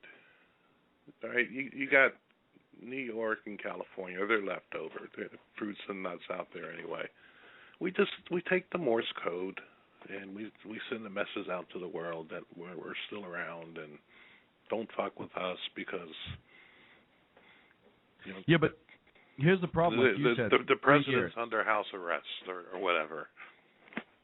But like you said, Rooster, they have 3 years to figure all this out. What if this happens in the next year or two? What if Texas says?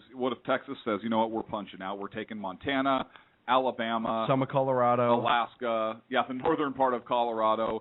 I mean, what if you have 12 to 13 states that punch out of the Union, and the others stay, maybe not because they agree politically, but they believe that the Union is perpetual, and so they agree to support the North, and you have the southern states that secede, and they take those military assets with them, basically what happened during the Civil War. And now you have a military that cannot commit to anything over in the Middle East. And we're wide open. Because even if we maintain those military assets, to say that we would be organized enough to even defend ourselves that quickly, yeah, we could do some defenses, but an outright attack of either... I think Russia and China would sit back and let us destroy ourselves. Under that scenario, the South would win because all the good stuff is in the South now. Yeah, but we're not talking about I who's agree, but going you to have win to, you per would have se. to have there would have to be, not all of the commanders would go along with it, right?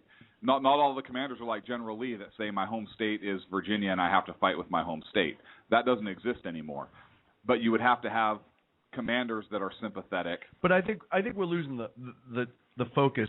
Even if so, what happens in the Middle East? What Right. happens? Honestly, if that happens? I've talked to Rick. I told him to hold off for 3 years and see what happens. It's not gonna. That's not gonna happen in the United States. Entertain us here, Rooster. You're saying now. Granted, it probably won't happen, but we're throwing scenarios out. What if? Right. If that happens, we're fucked. Right. Yeah. That's basically it. There's going to be anarchy. We're screwed. But all of our allies too that we support and kind of defend a little bit are hosed as well. Now, because we now you are would gone. change the entire world if that Right. happens. You would create. That would in fact create another superpower, and probably it would become Iran. Yeah, it would, absolutely, and that's kind of the point we were trying to get to. Another scenario where Iran becomes a superpower. Another thing I think that happens is I think that sparks a World War III. Absolutely. I think there's no question about it, because I think you would have Russia would be involved, China would be involved, maybe on different ends. China may be involved in the states that seceded because they're more of a free market type economy, not as big as restrictions and so forth, and they export huge, whereas Russia may want the current administration in power because they're easy to deal with. China may do nothing but sell to people during it too. They may not. take And then I Japan think you see and the Middle East, Koreans and then I back, think you see and the that's Middle East erupt, and I think that scenario touches off World War III. I still think the key to this whole thing is Saudi Arabia. My Maggie dog is barking, which means she has to go out. So I need to leave you guys, but I'll be listening. I'm a little disappointed that you didn't play into that scenario a little bit more and actually talk it through. I threw that out for your benefit. Well, honestly, I really wanted to, but Maggie you dog don't even really want to is think barking. about that. You don't even want to think No, about it. I don't, because actually. It is so horrible of a scenario. Yeah, and it's I don't awful. want to think about it It's either. absolutely terrible to think But about. historically, it's happened twice in this country. Right. So why not say, hey, what if? Well, and we're not advocating. I think because it's it's historically happened twice in this country, that's why it won't happen again. Okay, that's fair. But if it did, I think the end game is the same. You create a new superpower with Iran. Either way, if we don't act now, and honestly, I think we need troops on the ground, but not in Syria. I think we need to start pinging Soviet subs again in the Med. I think we need to move some carrier groups. Yeah. Yeah. What? And I think we need to put some stuff in Saudi Arabia just to kind of say, hey, guys, we're still around.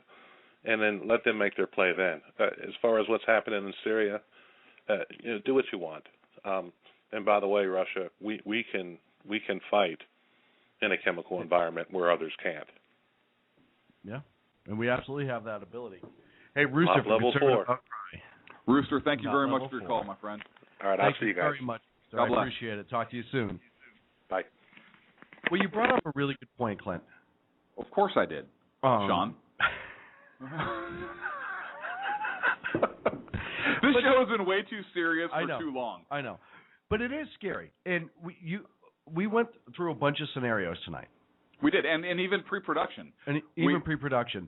The sad part is, all of them except for one could possibly lead to a world war. And the one scenario we could come up with legitimately is us staying the hell out and doing the humanitarian aid. Correct. I don't disagree with Rooster. I think that if we put some key troops in some places, don't get involved, but just let people know. Hey, we're here. We're here. Just in case you decide to step out of line or go after people that you don't have. And I don't know that I necessarily disagree with that. I mean, I have a little bit of reservation because of expenditures, which we don't have. But I don't necessarily disagree with that. We're not committing troops on the ground to any kind of military support role or actionable role. We're there in case, hey, they want to come in and try and take Saudi Arabia, Iran, different scenario, or screw with Israel, different scenario. But we're not actively engaging in a conflict. I think we should put a large contingency of troops in Israel. If you're going to go that route, as Rooster says. Israel's pretty badass on their own. Israel's really badass on their own. I don't think we having need to put troops there. I don't think Israel wants our troops there. But if something pops off and we can get there right now. But not to defend Israel. We can operate because let's face it, Saudi Arabia, Jordan, if we have troops there, they're not well protected, and they would be the first ones they would go after. If you have a contingency of groups in Israel where we're literally less than hours from those places, and they're well protected, our troops would be safe, I would feel better about that. But Israel doesn't need us on the grand scheme. No, I would. They need us I would. See, now I would argue you put troops in Jordan. I would argue that with the humanitarian efforts in order to relieve Jordan, like we talked about, and the strain being put on their resources with the help them out. With the refugees going there. Jordan is a large country. There are a lot of places you can put bases that border Iraq, Syria, and even close to Libya, Egypt. I mean, you're close to everything right there. I think you could throw some bases in Jordan. I think you'd be better served than Israel. Israel can take care of itself. Yeah, like I said, my reason for going to Israel is not to defend them. It's so we have a solid, safe jump-off point if we ever need it. Yeah, I think you could accomplish that in several in other areas in that region. But I mean, not a bad thought, and I'm sure Israel would allow us to have a base there if we were supporting their effort. Absolutely. Which I don't know that Obama does. What? I thought. Sorry, I was looking at something. You ready to change gears? Else. That was a long discussion. I'm tired. I am tired too. There was way too much thinking involved in that for my norm. It really was. Now I actually read a study from the Cato Institute. Yes. And you can find it online. You can find it at the website is object.cato.org, no www, /sites/cato.org, /files/pubs, /PDF, one more, /theworkversus.pdf. I love when you talk about when you think we're losing listeners, and this part never comes up. Right. Listen, we need to be able to tell folks where to find them. How about this? We'll link it on our webpage. I don't know how to do that, so I just have to rattle it off. So, listen, there's certain things I do really well. All right, go. Technology is not one of them. No. The Work versus Welfare Trade-Off is a report. It's an analysis of the total level of welfare benefits by state, 2013. Michael Tanner and Charles Hughes put out this report, again, from the Cato Institute, outlining current welfare expenditures and welfare programs throughout the United States. And what it found was that there are states that welfare pays more than a minimum wage job in 35 states. And something's not wrong with that? And obviously that really takes the incentive for people to get up and get back to work. Right. Why should you go back to work when you can make more money sitting at home? Away. Yeah. 13 states pay more than $15 an hour. Federal minimum wage is $7.25 an hour. So you're making over twice the federal minimum wage. Yes, there are 13 states that pay over twice the minimum wage. Now, keep in mind, this is supposed to be an assistance program, right? Not a sustainment program. It's I think it's a 50-something page report. If you have an opportunity to read it, it's a little dry, a little boring at times, but it's very, very informative. And just they actually study the increase from the 1995 benefits and the 2013 benefits adjusted for inflation. Okay, so you see a true adjustment, and there are the top 11 states. No, pardon me. The top 19 states. They make people on these welfare benefit packages make in excess of $30,000 a year. Wow. That's huge. That's amazing. And a couple of the states are I mean, Hawaii, obviously it's a high cost of living Very state. high cost of living. But that benefit package is worth almost $50,000. $49,175 according to this report. I mean, does that include the health care benefits that they get? That's just their welfare benefits package. Yes. Okay. In California, where the cost of living is also high, it's a $35,287 package. Certain parts of California, the cost of living is high. Only certain parts. Right. L.A. and San Francisco. Yeah. Right. The San Francisco Bay Area, the Los Angeles. Again, area. all the populated areas. But if you get out of the majority of the populated areas, you get out into some of these counties. Right. Certain parts of Hawaii are cost of living is high no matter where. Oahu, cost of living is very high. Right. Okay.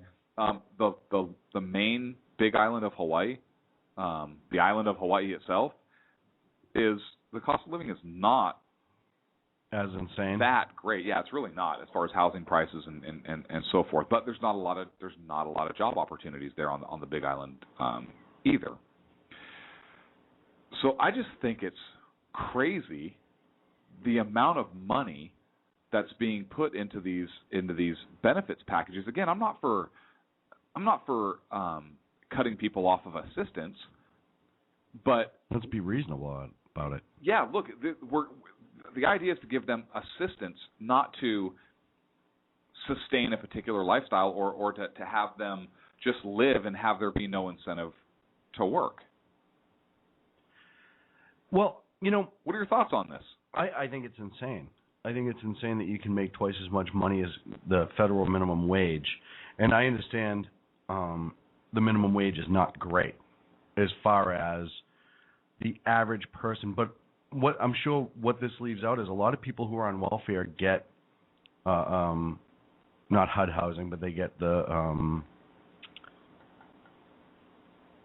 I can't think of the word. They get the discounted federal housing, where the state pays for majority of what they're living in, and they're paying something like $100 a month for rent, $150 a month for rent. Right. I don't know if this includes that, but if that's just the federal welfare, then that doesn't include what state. This is states. States.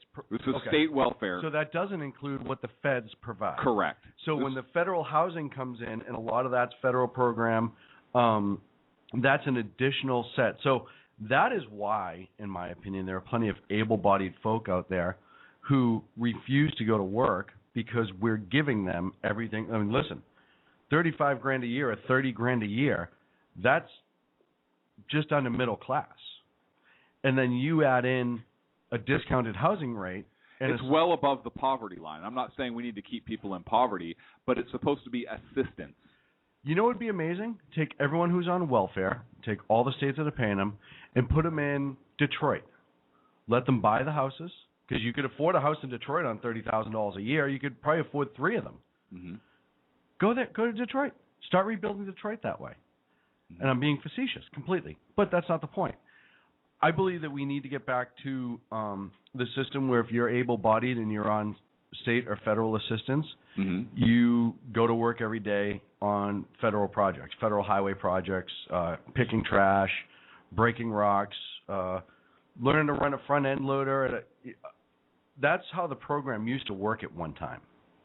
You had your one day off during the work week to job hunt, and it varied for everybody. Right. And that's why you had to provide proof that you were job hunting so you could maintain it, and they brought you back to work. But what that also did, too, is that taught a lot of folks who were, and if you weren't able-bodied, they put you in a clerical-type position. They had clerical positions that you could do. But it teaches you, maybe if you don't have a trade, you could easily learn a trade. There were guys that were learning to run cranes that later on built New York City. There were guys running front-end loaders. There were guys that learned how to do some engineering measurements. You could actually learn a trade and become now a marketable person in the workplace. I want to make something very clear. Yeah. You and I both recognize that there are many people that receive welfare benefit packages that absolutely are doing everything they can to find and return to work because they have a great work ethic, and that's what they believe is the right thing to do. And they're usually the ones that need it the most? Absolutely. And so I hope our listeners aren't taking this out of context. We're simply talking about this Cato report and the amount of taxpayers funding who are footing the bill. But the danger of having packages that are this big, that are this large, is there are many recipients that are long-term dependents, that this welfare packages pay more than a typical entry-level job would, more than twice as much in some cases. And as a result, look, people are going to want more money for their family. That's not a judgment thing. That's true, right? If you could take more money or less money for your family, you would take more money. Absolutely. So if you can make more money being on welfare, people are going to want to bring more money home to their families because they want to take care of their families. Yeah. Again, I'm not saying this is a negative thing towards the individuals who receive this assistance. Again, most of them. There are some that abuse the system. You always have the percentage that abuses the system. There are. But I'm talking strictly from a taxpayer standpoint and how we're footing the bills for this. What is the goal? Right. I believe many, again, on these programs want to return to work, but what's the goal of these programs? It's to provide assistance. It's not to provide dependence. It doesn't help when the government makes it easy for you not to return to work. Exactly. And listen, there are days I hate going to work. There are days that it's tough to come here. Once the show starts, it's great, but the amount of work that goes into the show prior is difficult. Mm-hmm. But the simple fact of the matter is I couldn't do it every week. I couldn't sit home every week. I got laid off a couple years ago, and I was miserable, absolutely miserable. I remember that. And I actually took a job making just above minimum wage. I took a cut in my unemployment by a pretty considerable amount after 3 weeks because I had to go back to work. And that's the type of person that I am, and I think that there are a lot of other people out there who are like that. But if you have the in-betweens, the people who maybe don't have the job skills to make that better job, or the lack of available jobs, which right now in this economy is a big issue, you still have to find a way to keep them motivated and keep going. Because I can tell you, even in those 3 weeks, how many job applications I put in for what I was more than qualified for, that I didn't get the job. It gets demoralizing, and the longer you sit at home, the more demoralizing it is. Mm-hmm. So we need to maybe have how about a step-down plan where you start at, if you get laid off from work or whatever, you start at this amount of money, and then as time goes on, it's going to be less and less until an agreed rate. You know what I may even be on board with, and this is just an idea off the top of my head. This is nothing that I've thought through, so if my opinion changes on this later and I'm running for public office, people are going to call me a flip-flopper. I'm kidding about the running for public office. But you know what? I don't know that I would necessarily be against, in lieu of like stepping down the benefits like you discussed, but rolling some of that money into a like an economic training program. Absolutely. Right, to gain a skill. For example, a particular state or whatnot region does an assessment, and they say, hey, you know what? We're short of people that operate widgets or people that do X. Crane guys, whatever. So we and have gals. Right. So as you have, we offer a 3-month, 4-month, 6-month, whatever it is, training program where we pay you minimum wage, salary, and we pay for your training program to come here. We train you to this. We then market this skill out because we know it's a skill that's lacking in this particular area. How about this? Right. If somebody has a federal or a state contract, mm-hmm. part of that contract is that you have to take unemployed workers that the state trains in that particular field. Yeah. I don't know that I would be against a program like that either. Or how's about, hey, you know what, if we have this program, if you want to receive benefits, this is what you get. We will train you. You have to submit an application. Yeah. Right? And you don't have to be qualified. It's not like you have to say, oh, I have a master's degree in whatever. No. You submit an application. You submit to a drug test, mm-hmm. drug testing while you're in the program, because mm-hmm. why are we going to train people who are under the influence or use illicit drugs? Why are we going to train them for these positions when, look, we know how that turns out, right? And again, this is something maybe we can explore at a later time. I don't know that I would be against that. I may even actually be for that. One other thing I want to talk about is Obamacare. Obamacare took a lot of hits this week. I know, getting a lot of stuff in the last few minutes of the show. Obamacare has had some issues reaching some deadlines. There have been 32 programs, and this comes from ACA Deadline Compliance .png. 32 of the Obamacare deadlines have been completed on time or early. 17 have been completed late. 9 have not been completed due to lack of congressional appropriation, so only 9. So this narrative of, well, the Republicans don't fund anything. No, 9 were not funded, and the program sucks anyways. And there are 24 that are not completed as of May 31st, 2013, and several more are running behind or late. There's also some major employers that came out this week, and they're reducing coverage and benefits because of Obamacare. Right. University of Virginia and UPS are the two big ones. Forever 21 is as well, and they're big in the clothing industry. Huge. Yeah, I don't shop there. I do like your shoes. The University of Virginia UPS told their employees that they're no longer covering their spouses, and they're basically saying, hey, we can't cover your spouses, and this is because of Obamacare. The University of Virginia said that this is one of many major changes that are going to be coming about. Well, it's one of those things we knew about this going into Obamacare. What are you talking about? You're not going to lose coverage. Everybody's going to be covered. This is going to be awesome. And your premiums are not going to go up if you don't have insurance now, right? Or you don't make any money, right? But if you're an average person who goes to work every day and pays your benefits, then they're going to go up. Sorry. The UPS cuts alone are estimated to affect about 15,000 employees' spouses. Well, and UPS is one of those jobs that a lot of people go to for the benefits and the retirement. It's a very stable job. There's good benefits, good retirement. It's not easy work. Yep. But they look for the long term. I had a friend that retired from UPS that, he said, hey, I busted my ass on a regular basis, but they treated me great. My benefits were always good. But now, and I got into this argument with somebody yesterday when they were talking about these cuts. And those damn rich people, again, all they want to do is keep their bottom line. And no, because here's what's going to happen, folks, whether you want to admit this or not. If you're a business and you contract, as most businesses do, you sell a product. Mm-hmm. In order to stay current, you need to charge $X. Well, if the company that's your biggest competitor turns around and says, yeah, you know what, we're going to save a ton of money by turning everyone down to 30-hour-a-week employees so we don't have to sell any benefits, and then I can undercut you. You can have the best product in the world, but I'm going to undercut you by 30% that I save. Yep. And I may not do the best product like you are, but I'll do a decent enough product. That business that's now getting undercut is going out of business, and all those people are going to lose their jobs. It destroys competition. You just brought up another key point. You have people that are working full time, and we've already seen this happening with companies, right? You have people that are working full time that because these companies can't afford these Obamacare mandates, they're cutting their hours to less than full time or 30-hour status. And look, let's look at fast food chains. I know there's a big push right now for fast food industry to up minimum wage to $15 an hour or something like that for an entry-level job. Ridiculous. How ridiculous is it, though, if you think about welfare is? Well, now it's not as ridiculous. But look, it's ridiculous because in the franchise business, your profit margin is not that great. Absolutely not. It's really not. You can't afford to take that. You can't afford to pay your employees that much. So what are you going to do? You're going to lay off employees. You're going to mechanize.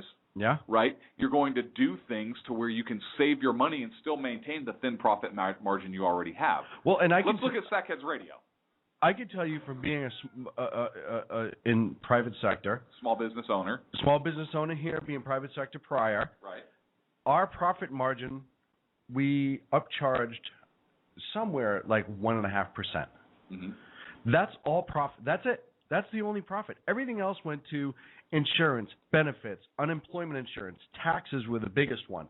All that stuff all the way down the line. Now, you add Obamacare, and I have to up that because it's more than 1.5%. So now I have to up my minimum that I'm charging my client. Now my client, who's also paying more for Obamacare, is now paying more for my cost of services. And it just keeps going and going and going. This affects more than just that rich fat cat on his yacht in the middle of the Mediterranean with a Russian sub underneath him. This affects everybody. Or Gulf of Mexico. Over the Gulf of Mexico, Right. sorry. This affects everybody from the top down. Looking good, Billy Ray. Feeling good, Lewis. Boats and house. We are almost out of time. My friend, thank you very much. great for show. Thank intellectual Sorry show. had We to won't do that cram ever everything again. down. Look, this was a show of hypotheticals. And it needed to happen. It really was, but it's good discussion points, and you know what? Food for thought. Maybe these are some things people can start thinking about on the world stage. Our thoughts and prayers are those young kids in Syria that all of the innocent people in Syria, as well as our men and women in the military, and law enforcement, military, law first enforcement, responders, firefighters, as they are every single week and every moment of our day. We thank you so much. Check us out next Wednesday night. Sacco, thank you, sir. Oh, you're gonna thank him now? Because the guy helps us sound good. Sacco, thanks for the Doritos. Check us out next Wednesday night. Next Wednesday night here on the Sackheads Radio Show. Hey, I actually passed the 405 this week. Got my picture taken with the sign. Did you really? It was awesome. We'll have to send that on down to John. I know. Autograph. Not that we're hinting at anything, but we'll have to send that down to the 405 Radio. The 405 Radio.